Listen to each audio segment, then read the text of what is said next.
In the gray light before dawn on the 22nd of June, 1941, the largest air fleet ever assembled by Germany rose into a sky that did not yet know it was at war. More than 2,700 aircraft crossed the Soviet frontier in a single tide of engines and steel. They climbed high and silent, and below them the land of the Soviet Union slept, unaware that the most enormous gamble of the 20th century was about to fall upon it like a hammer. The first wave struck 10 Russian airfields exactly as the sun came up. What the German crews saw beneath them was not an enemy prepared for battle. It was a slaughterhouse waiting to happen. The Soviet aircraft sat in long, neat rows, wing to wing, lined up as if for inspection rather than for war. They were the perfect targets. Bombs walked across the airstrips in roaring lines, and within minutes whole squadrons of fighters and bombers were burning before a single one could leave the ground. By the time that first terrible day had ended, 1,800 Russian aircraft had been destroyed. Germany had lost barely 30. Even Hermann Goering, a man not easily impressed by good news, could scarcely believe the figures laid before him. Over the next 4 days, another 2,000 Soviet machines were smashed. It was a scale of destruction that would let the finest German pilots build personal victory counts running into the hundreds. And the cruelest truth of all was that the man most responsible for this catastrophe was not in Berlin. He was in Moscow. For Stalin had known. He had been told of the German reconnaissance flights crossing his border. He had been warned by London that an attack was coming. He had even been told the precise hour it would begin. Yet right up until the final moment he suppressed every effort at readiness, clinging to the desperate hope that somehow he could buy more time from the Germans. His paranoia would cost his country a generation of pilots in a single week. To understand how an entire air force could be caught so helplessly, you have to go back to the years before the war, into the long shadow of fear that Stalin had cast over his own military. During the 1930s, his obsessive purges had torn through the ranks of the Soviet air arm and stripped away 3/4 of its leadership. The men who survived did so frozen with terror, knowing that the firing squad waited for any error, real or imagined. Past courage counted for nothing. Loyalty to the cause counted for nothing. Stalin had secured command of his armed forces in the simplest, ugliest way a tyrant can. He murdered most of his officers and terrified the rest into silence. The terror reached into every corner of the Air Force. It claimed the senior commanders and the regional chiefs. It claimed most of the divisional and brigade heads. It even took half the regimental commanders. And it spread beyond the men who flew into the factories that built the planes, where the wound cut even deeper because there were so few qualified people to replace those who fell. Everyone was suspect. If a new aircraft failed to meet its design performance, the verdict was treason. Brilliant aircraft designers were thrown into prison, among them the great Tupolev. The fear seeped all the way down to the flight schools, where young aviators hesitated even to take off because a crash could be twisted into an accusation of sabotage. It was an air force built not on confidence but on dread. And yet, in one of history's strange ironies, that same wave of purges had also cracked open a door. As the old guard of aircraft designers was swept aside, a new generation rose to fill the empty offices. Their names would soon become famous to the whole world: Ilyushin, Mikoyan, and Gurevich, Yakovlev, Lavichkin. A fresh line of aircraft was beginning to flow from their drawing boards. But in June of 1941, only a fraction of those modern machines had reached the front. Most of the 4,000 fighters and bombers sitting within range of the German assault were museum pieces in all but name. The Polikarpov fighters dated from the early 30s, one a stubby little biplane, the other a barrel-chested monoplane that had only barely held its own against early German fighters in the skis over Spain. The Standard bomber was already obsolete. Against the sleek new Messerschmitt fighters that hunted them, these aircraft had no hope at all. There were exceptions, 2 of them that hinted at what was coming. One was the aircraft Stalin himself declared was as vital to the Red Army as bread or air. It was an armored ground attack machine built like a flying fortress from the cockpit forward, its engine and its pilot wrapped in thick steel, armed with cannon and machine guns. The Germans would come to call it the Black Death, and before the war was over it would be produced in greater numbers than any other warplane in the entire history of aviation. The other was an elegant twin-engine dive bomber that proved the Soviets could match Germany in the quality of their best designs. The potential was there. The Soviet Union was already bracing itself for production on a scale the world had never seen.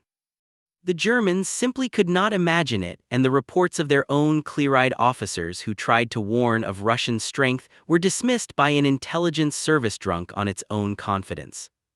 Hitler had given his great gamble a proud and ancient name. He called it Operation Barbarossa, after the red-bearded Emperor Frederick who had marched into the Holy Land during the Crusades. It was to be Hitler's grand campaign for living space, a 6-week war that would crush the Red Army with the same blitzkrieg methods that had conquered Western Europe.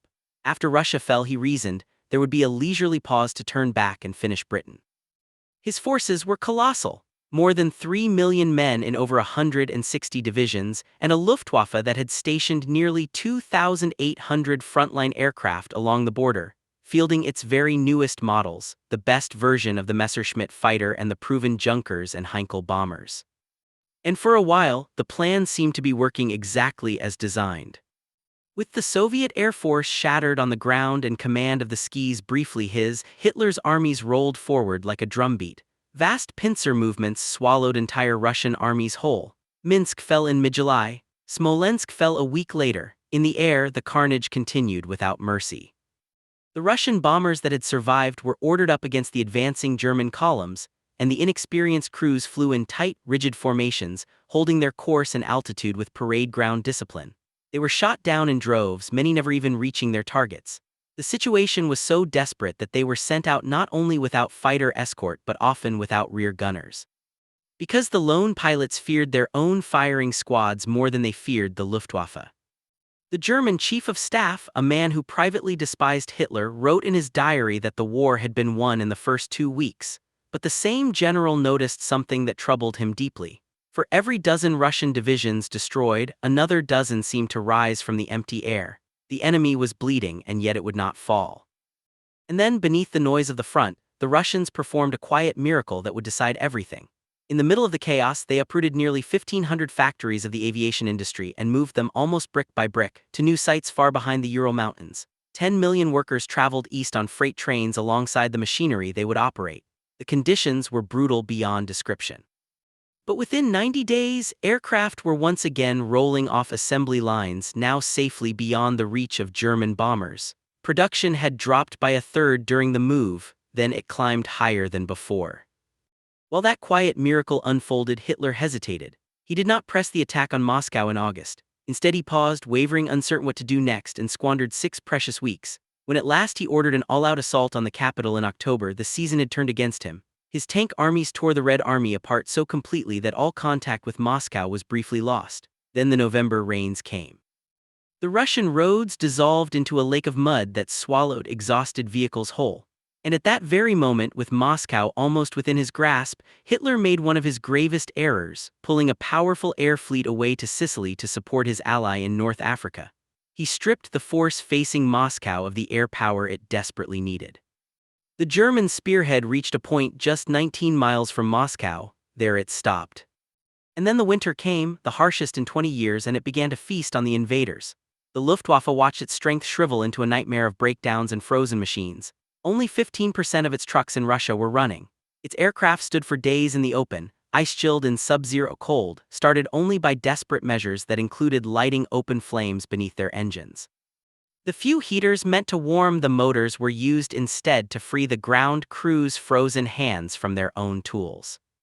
But the Soviet Air Force was built for the ice. It kept flying.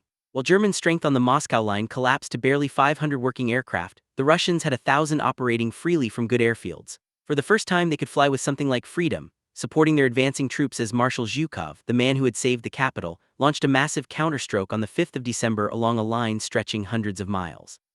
By the spring of 1942, the German dream of a quick victory was dead, but the war was far from over. Hitler turned his hungry eyes south, toward the oil fields of the Caucasus, the fuel he needed so badly. His air force at least had recovered to nearly its old strength of some 2,700 planes, and in the south for nearly 2 months it seemed he might still be right. The fortress city of Sevastopol fell with 150,000 prisoners. German tanks devoured the miles, but they captured very few Russians because the Soviets had learned their lesson and now traded space for survival, falling back where they had once stood and died. Then Hitler's appetite betrayed him again. He split his southern drive into diverging fingers, when reaching east toward a city on a great bend of the Volga, a city that carried the dictator's own name. Stalingrad, a city of 500,000 souls, a vital railway hub crowded with tank and weapons factories. The German 6th Army, commanded by General von Paulus, marched into its scorched outskirts in August and stepped into a different kind of war entirely. Among the ruined stone factories, they fought not for miles of ground but for a single room, a single cellar, a single warehouse. The Germans gave this savage close quarters fighting a grim name. They called it the War of the Rats. At the start they outnumbered the defenders 3-1 with far more steel and far more guns. But the Soviets simply would not break. By enduring they won. Zhukov kept the number of Russians trapped inside the burning city to the bare minimum needed to hold, deliberately feeding von Paulus into a trap, while he gathered an enormous force in the shadows for a blow that would shatter the world's understanding of the war. 500,000 infantry, hundreds of artillery batteries, 900 of the finest tanks on Earth. And for the first time since the summer began, the Soviet Air Force now held the advantage in the sky, fielding 1,500 aircraft against the Luftwaffe's 1,200. More than half were the heavy armored attack planes and the deadly new fighters, the Lavochkin and the Yakovlev, machines that were faster, more agile, and climbed quicker than the German Messerschmitt. Stalin had even allowed a new two-seat version of the Black Death back into service, and for a brutal little while the Germans kept attacking it from behind, unaware of the gunner now waiting in the back seat. Soviet counterstroke Operation Uranus broke loose on the 19th of November 1942. The Great Pincers smashed through the weak Romanian troops holding the German flank and swept inward. Within 5 days, the entire German Sixth Army was sealed inside Stalingrad. Hitler instantly declared the city a fortress that would not be abandoned, and Göring vowed with reckless confidence that his air force could supply the trapped men by air, hundreds of tons of cargo every single day. It was a hopeless promise. There were no proper landing strips inside the pocket, no navigation lights, no signaling equipment. There was foul weather that turned lethal, a growing forest of Russian anti-aircraft guns, and more and better Russian aircraft every week. The Soviets threw a barrier of orbital rings around the trapped Germans, with whole air armies in the outer ring hunting the incoming transports and a wall of fire in the inner ring. The lumbering Junkers transports were easy prey. Even the armored ground attack planes turned from killing tanks to chasing them down. Through the icy nights, biplanes flown largely by women droned endlessly over the German lines, dropping small bombs, robbing the freezing soldiers below of sleep. The Germans came to call these women the night witches, and they fought harder and more often than the women of any other nation on Earth. By December, only 100 tons a day were reaching the dying Germans. By January, the airstrips inside the pocket had all been captured. On the 3rd of February 1943, the men in Stalingrad surrendered. Of the 284,000 who had been trapped, nearly 160,000 had perished in the cold and filth of the ruined city. In the air, Germany lost almost 500 transports and 200 fighters. The Luftwaffe was now like a patient slowly bleeding out, kept alive only by a steady transfusion of fresh planes and fresh crews who too often died within days of their arrival, while the hard core of veterans grew ever more skilled even as their numbers shrank. The Russian Air Force, meanwhile, had become a school for its own pilots, and the Germans had unknowingly been the teachers. Over the Cuban Peninsula in the spring of 1943, in a fierce and half-forgotten battle, the Soviets showed for the first time that they had achieved equality in machines, in tactics, and in the raw skill of the individual pilot. American fighters and bombers and British Spitfires now flew alongside the new Soviet designs, the first fruits of an enormous flood of Lend-Lease aid. And their Russian ace named Alexander Pokrishkin rewrote the rulebook for his comrades, teaching them tight discipline, close-range gunnery, and the vertical fighting style he had learned by watching the enemy. He would claim 20 of his 59 victories in those skis. Since Soviet aircraft production now vastly outstripped Germany's, equality could mean only one thing for the Germans: ruin. The last act came at Kursk in the summer of 1943.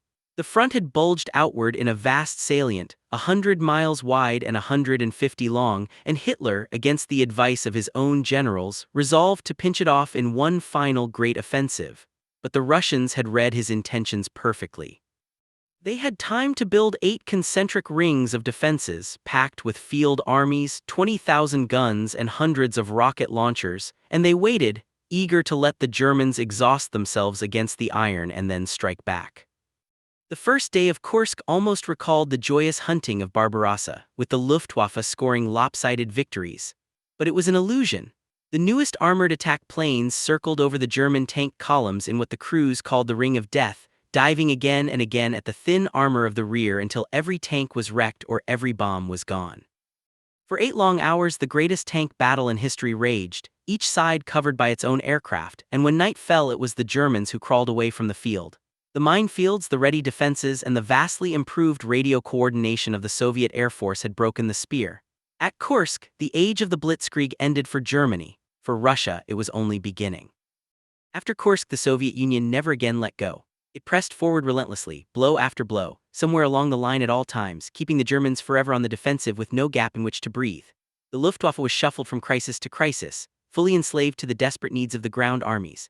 By the time the red tide flowed toward Berlin itself, the Soviet army on that front alone was shielded by no fewer than 7,500 aircraft. It was met by barely 400 German fighters. The Russians now used air power the way they had always used artillery, in overwhelming masses without regard for losses. Looking back across it all, the truth is plain.